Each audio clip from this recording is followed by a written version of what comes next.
On is off, and you see the rear tire spinning. Why? Because he's got those red slicks on, and he can get no grip. He's in the sippy hole. He's in the hole. Oh! You get out there, and he is very, very lucky to get out of there, and he almost collected that car. And now he's got the slicks that have been cooled off by the water. They were already cool to begin with. He ends up with mud on him, with water on him. Tony Kanaan has his hands full. He needed a paddle tire to get out of there. That looked like old swamp racing we used to see back in the day. Swamp buggy racing's big down here. Kanaan now up to speed down the straightaway at least. Marco Andretti right in front. Sage Karam just behind him. Karam with a wide run off of turn 1, which we are used to seeing in the drive. A lot of puddling water to the outside. Here's a look from Tony Kanaan's onboard. It's the final 2 corners here.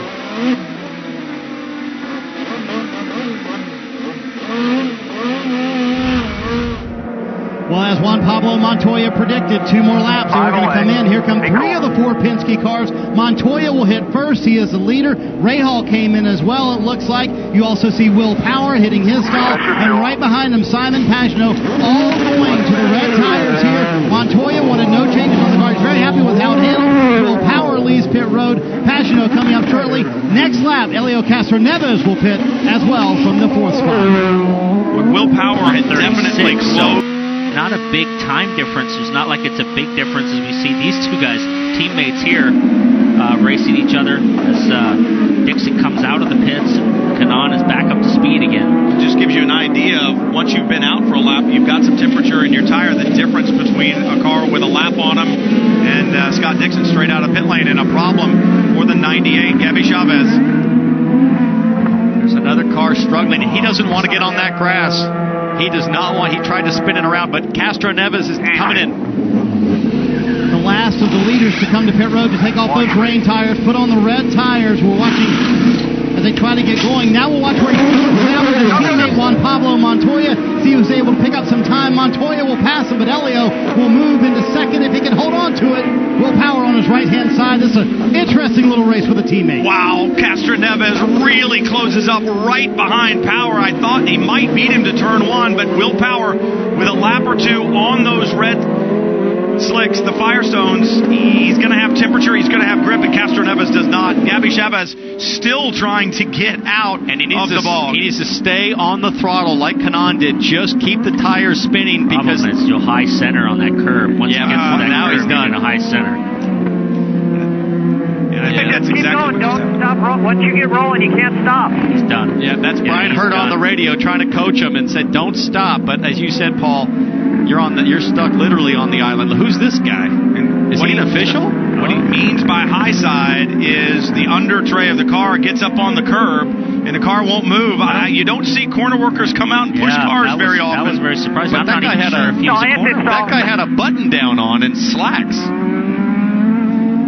So you hear, go to the Andy stall, but it looks like Chavez has lost fire. All that and then stall it on the pavement. Yeah. Gabby, they'll come get you. Lost fire in his Honda engine out back, even after all those efforts, and so we will have to go full course caution. Vast majority of the cars have found pit lane already and made their first stop. They've rolled the dice. They'll see how that plays out. The fans enjoying a good one. Montoya having a good run up front, but this thing far from over. Looks to Will Power just a little bit. He does, perhaps trying to get those Firestone slicks dry before he goes back to Power in that Chevrolet. Green flag waves. Racing again at NOLA. Already cars side by side. Oh, and already a problem. Jack Hawksworth and James Jakes. We're still under green though, so this is live. Down into turn 1, you see Graham Rahal in there as well, and now a problem in 1, and I see some bits of front wing there as the pretty crazy re-entry into the racetrack. That's Francesco Draconi with a problem in turn 1. He started most of that, I think, down there, but side by side. And we're still green here, which is a surprise because I know we're going to have to go red with Hawksworth stalled over there in the final corner, but this is action. This counts for position. Got a full course caution now out. The double yellow waves. And we always say yellows breed yellows, and very damp still in turn 13. I think perhaps some of these drivers... That car there is damaged. It's done for the day. The front left corner is bent over. They Brian, let the guys go a little bit there and let them get their positions and make their positions, and then decided to go yellow halfway around. Brian, you talked about Montoya checking up, but further back here in the corner, there's actually a big puddle that he had to slow up for because he didn't want to have to start applying the power right over that water, so that kind of checked everybody else behind him. But as the guys further back in the line, they were getting on the power as they were coming out across that river. So pretty smart move by Montoya to wait. As we see, Castro Neves has lost part of his front wing, quite a lot of it. Actually, he's lost all second elements. He'll have to pit, Paul. That is a massive downforce loss. Yeah, you can't run now. It's the whole second element is gone. The rabbit ear is gone. So that is really going to put him behind at the tail end of the line. Just look up at the top of your screen. James Jakes is the one who creates the problem. And then you and I, we talked about the asphalt that's out there on that drag strip, and it's basically kind of the bleach box area for the dragsters. It has no grip, especially in the wet, and that's where Hawksworth's problem was. Here's what happened with Castro Neves. That's Trecconi. Castro Neves trying to sneak inside to get around Trecconi, and Trecconi's turning in, and Castro Neves lost the front end there of the left side of his wing. That piece of concrete you talked about in the final corner, it's a lot like a slick track. If you've ever been to one of those, that concrete's got power has been closing down. I'll tell you who's closing down. Simon Pagenaud in the yellow and white. Third car in the Coletti. Stefano Coletti backwards at 150 miles an hour into the wall. Big contact. It comes back on the racetrack and misses everyone. Simon Pagenaud, the third car in the order, was beginning to put pressure on Will Power when the excitement happened in the back. And full course caution. Wow. I don't know what happened there, but he lost it in the straightaway. Either he got hit by somebody or turned around. I can't believe that car is still under power going around the track. That was a massive off. Shedding parts. I saw another bit of debris come off and fly off into the distance. Gabby Chavez there in the 98. I don't know if he was part of it. Chavez having a bad day after going off track a little bit earlier. There's Coletti, rear wing deranged. You know, we had talked about those Armco guardrails being planted. You know, it's very soft soil here. And I wonder if there was so much deflection in the post. Paul, you've got some experience. Yeah, but the thing is, he nearly got through the hole in the guardrail. There was a gap, and he nearly got through the gap of it. On board with Scott Dixon. All clear right here by 2. Still 2 back.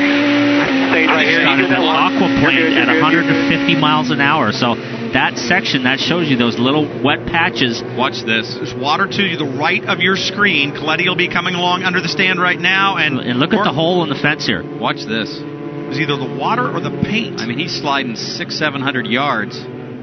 He gets that Armco really well with the right rear. I can't imagine that he's going to be able to continue. Look again. He's to the right, and the car just makes a violent turn. There's nothing Coletti can do. He never even knew it was coming. No even precursor to it. Yeah, it's a very hard hit, but on a closer look, it's almost like it bounced off the attenuator, Paul, and didn't get the suspension. I think it could be a wing change, we hope. Get him back in the race. He's been sensational. Up to your left. All clear right here by 2. Still 2 back. Looked like it was a combination of the paint and a puddle. Yeah. I promise you, Montoya's on the radio now saying, I told you, keep trying that track. So watch from another angle. The guardrail doesn't move. It's pretty firmly planted. I think you may be right. I think the attenuator absorbed most of the impact. Let's see what the guys assess here on pit lane. He almost loses it there coming to pit lane. Kelly? As we see Coletti come to a stop, and obviously they're going to have to replace both that nose and the rear wing assembly. And parts are at a minimum for all these teams at this point. To the outside. So Graham by easily and Hunter Ray to the outside. Now he's in a good dry spot in the braking zone. Bourdais tries to stay there. Meanwhile, the excitement's happening behind them. And the key here is when the green flag comes out. It has nothing to do with start and finish. Ready, green. Yeah, that's legal. Perfect timing. Now, the only exception is IndyCar typically asks the drivers to stay in column file until the green comes out. So it could go either way here. I could see a 50-50 situation. Yeah, but you can argue that, hey, it's wet, there's spray, I want to see what's going on. I just think that was a great start by Graham. Marty? Well, boys, as you would imagine, Jimmy Vasser and Sebastian Bourdais don't quite see it that way. They have officially protested that move by both Graham Rahal and Ryan Hunter-Reay, saying that they passed them before the green flag, and so we'll see. Good grip with those Firestone tires as it launches off. Graham Rahal with a problem. Almost lost it. The issue is down the front straightaway. There's puddles, so if you're side by side, it is high drama. Montoya leading to turn 1. And Graham tried to make that same move on the outside there, coming to the green, and he caught a puddle, and it got totally sideways on him, which allowed Hunter-Reay to get by. As we go inboard with Graham Rahal, he lost 1 position on that restart, barely kept it out of the wall. Ryan Hunter-Reay just in front of Rahal. Those are the highest placed Hondas right now in the field. It's Montoya, Power, and Pagano, 3 Penske teammates running up front. The Castroneves on an alternate fuel and tire strategy. And these guys are working tire temperature as hard as they can in those long radius infield twisties. Sebastian Bourdais in the green and white number 11 behind the 2 bright yellow cars. It's Ryan Hunter-Reay, Somebody's off. then Rahal. That's Sage Karam, I believe. And if he can keep the car moving or get it moving, as long as there's and it's dead in the water. He's stalled, yeah. His visor is up, and that signifies to the crew workers that the engine is stalled. And for Sage Karam, brings out another full course caution. So we talk about all the damp areas. Listen, real spin. You're ready? Green, green, green. Wow. Great car control. But it allows Ryan Hunter-Reay to get the run, but then watch down in turn 1. Graham tries to take it back. Oh. Thread the needle on that one, but there wasn't any room there. I'll bet those mandatory reinforcements that came to the Honda front wing came in right behind him. And there goes Huertas. There goes Huertas, and we keep saying yellows breed yellows. The green flag does not come out. It stays yellow because of the problem with Huertas onto the front straightaway. Castroneves, Jakes, the rest of the field moves forward. Is it running? And the problem is that you've got a big puddle right in the last corner where everybody's trying to get the power for the restart. Still a river going across right through, just past the apex at the exit there, and now the guys, it's getting drier, and the guys are pushing the restart a little harder now. Well, and that was going to be my point. You can see that river just going right across. That water's been there on every restart they've made, though. So you start looking at it and you go, guys, the excuses start going away. You know that water's there each time. I know that you're racing. I know you want to get this start and get a good jump, but you got to get past the hurdle first to get it done. Right now on the clock, I show 27, maybe 26 some odd minutes left to go if this is a time race. Every time this happens and we go to yellow, I mean, Hinchcliffe's only made 1 stop. He could just nurse it around under yellow and end up winning this thing. At this point now, you've almost got to roll the dice and go for it because, he's had such a disastrous weekend. He's had a couple of big offs, and if you were able to pull a rabbit out of the hat, that would turn your season around. So I wonder if Kanaan gets that position as we watched on board. There was a moment of green, green, green, and then the yellow came out. It looks like he got that spot on Simona, so we'll see how behind in his Penske Chevrolet. Castroneves will be beginning to put pressure, and you got to think that for Hinchcliffe, he's going to have to run pretty lean on the fuel to get it done. So Hinchcliffe takes off at the drop of the green. Right behind him, Castroneves. You look back to the next 2 cars in the serial having a great run. James Jakes in the number 7 out in front. Tony Kanaan in that bright blue right behind. Kanaan now in his number 10 beginning to put pressure on James Jakes. Kanaan, the restart master, wanted that position badly, but Jakes fought back, and now he's right on the tail of Castroneves. And our screen lit up like a Christmas tree as everybody was on push to pass, knowing that this could be the final chance to make positions. Here's where it's going to get tough, guys. As they get to the backside of the track, you've got that big puddle in the fast chicane. We could be looking at a Sam Schmidt if Jakes gets there, a Sam Schmidt 1-2, which is probably the first time ever. And this is not what James Hinchcliffe wanted to see. He wanted to see another waving yellow on the restart. Everyone behaved and got through cleanly, at least for the first portion of this lap, as James Jakes now beginning to put pressure on the red and white number 3 of Elio Castroneves just in front. There's that little puddle still. You saw Castroneves got a big wiggle. This is where it's tough. All of that has allowed Tony Kanaan, the 4th car in the serial, the bright blue number 10. Montoya. And look at Montoya in the number 2. Getting past Will Power, and you know that has to get into Will Power's head. It was Montoya who stayed in front to take the victory at St. Petersburg. very frustrating for Will Power. Montoya knows now, like, I'm not in control of the race. These guys are all going to gamble. I've got to make it happen. He's got to go. There's no laying back and waiting it out. Simona Paul goes to P4, passes Kanaan down the front straightaway. Still several push-to-passes left for Tony Kanaan. Juan Montoya down to 6. Will Power only has 3 remaining. James Jakes around Castroneves. What a move. And Castroneves made it hard on him, moved over. He got the over-under here as there's debris in the corner from contact. Was contact back in the field, obviously, on that first lap. But wow. And here's what the debris was from. This is on board with Charlie Kimball. He's looking up the inside of Marco Andretti. Oh, he almost went around. Heck of a save. That was opposite lock, folks. If you've heard the term, that qualifies. But it's interesting, he got together with the right side, but the damage was on the left side. Somebody must have had a wheel up on there. Jake's still putting the pressure on Castroneves. He gets sideways there. We go yellow again. What can James Jakes do? And now a problem. It is Sage Karam once again with a problem. Onto the front straightaway, stalled there, brings out the full course caution. This is what James Hinchcliffe needs. And there are the eyes. The eyes of, what am I going to do when I get back to the truck? Yeah, they've gone from frustration to just total despair. And it's been a tough day. Yep, it has. And as I was saying to you earlier, Paul, you've been there. I can remember a little damage on some Penske cars. What do you have to do to regroup? Well, as you regroup, I mean, he's just basically, as we see some replay here, nice pass here down the front straightaway by Simona. She had it done before the start-finish line, so Tony must have got sideways off the corner. And so Will Power get past Ryan Hunter-Reay in the right yellow number 28 from on board with Tony Kanaan. I thought he was just in the wrong gear, like he was in a gear too high, and Simona just drove on by. Easy pass. I think she was on the button too, push to pass. Guys, we're looking at 13 minutes left to go here. As you see the clock in the upper right-hand corner counting down. Look at those guys. Hinchcliffe, Castroneves. Simona, she's 2 passes away from winning her first race. Wave racing again in New Orleans. And he gets away. Hinchcliffe got a great restart. We see second and third here. Oh, Simona Di Silvestro looks up the inside. That's not going to work, but Castroneves. Jake's pushing on him. Castroneves past James Jakes, holds that position. Simona Di Silvestro got another fantastic restart.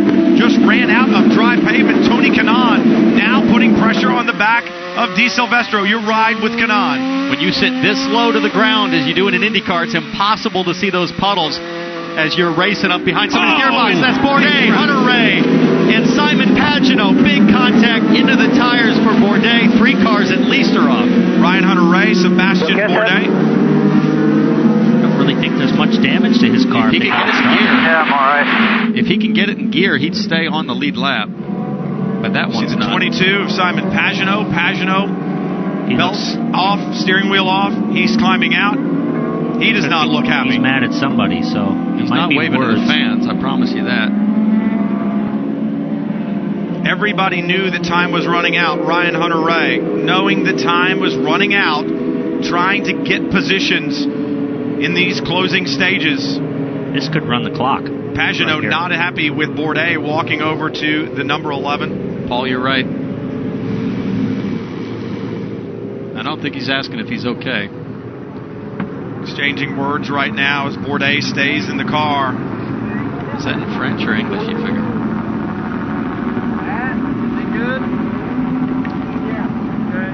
Simon walking away. And Ryan Hunter-Reay staying in his car, seeing if they can get that restarted because he wants to get back out and collect points. That's pretty much what he did at St. Pete. He just kind of hung in there all day and managed to finish 7th. Now Pagenaud having words with Hunter-Reay. A lot of words being spoken here. Pagenaud and Bourdais were teammates at Peugeot in Le Mans, and you're going to Le Mans, so it would be interesting to see what the take is by all these guys, how they feel about whose fault was what. There's a lot of damage to the side of Bourdais' car. We didn't see that earlier. Gives you a sense of how thin the bodywork is on these things now. And, listen, these are three guys that are all, some of the best in the business. They're all race winners, tons of experience, championship pedigree. They've, two of the three of them have won championships in IndyCar. And Simon he seems the most letting animated. it go. Yep, he is the most animated of the three. So we can see what happens. He's Simon's off on his own. Yeah. Was he off on his own, or was it contact with Hunter Ray? Jeez. That impact from Hunter Ray's car to looked like Simon was going to the outside of Hunter Ray. The question is, when did he get there? How long was he there, etc.? You're on board with Graham Rahal. You see Pagenaud on the outside, the car to the right up front. Had no room, and then comes back across. He ran out of room at the exit, and I'm not sure if he ran out or but Hunter Ray ran him out. Hunter Ray had a car to his left, 3 wide on this track. Hunter Ray's there. He knows Bourdais on the inside. So that attenuator that nearly got into the side of the tub where Bourdais' head is. It's hard to put a fault on anybody there. That's three guys trying to go for it, but thinking they're leaving each other room. Ryan Hunter-Reay has given up the ship now, and he has climbed out, so his day is done. Let's listen.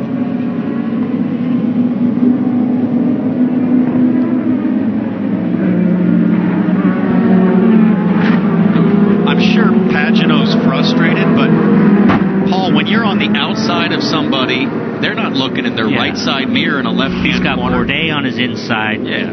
And it's the other wet. guy on his outside. It's wet, cold tires, car slipping, sliding. It was pretty over-optimistic by Pagenaud. A lot of damage. I'm sure the blame game will be in full effect on this one. And the fortunate benefactor of all of this is James Hinchcliffe, who remains in the lead. One pit stop today on lap number 13. And I'm not even sure if he needed that pit stop. Based on the amount of yellow we've had. His first season that he had at Andretti Green, he came out of the blocks so strong with 3 wins, had a great season, but last year was a huge struggle for him, and to bounce back now and get a win would obviously be a good shot in the arm. Look at the clock, 3 minutes and 40 seconds and counting to go, and for James Hinchcliffe, they rolled the dice. Does he still have enough fuel in his tank to make it around behind the safety car? Because this was a huge gamble. They didn't have a car that worked for them throughout the weekend. They knew they would have to go off strategy to get something done. Can James Hinchcliffe find his 4th victory in the Verizon IndyCar Series? And if he does, it came at the hands of some really smart guys sitting on the box that were willing to crunch the numbers and roll the dice. Well, it's all about rolling the dice, I think, in the end.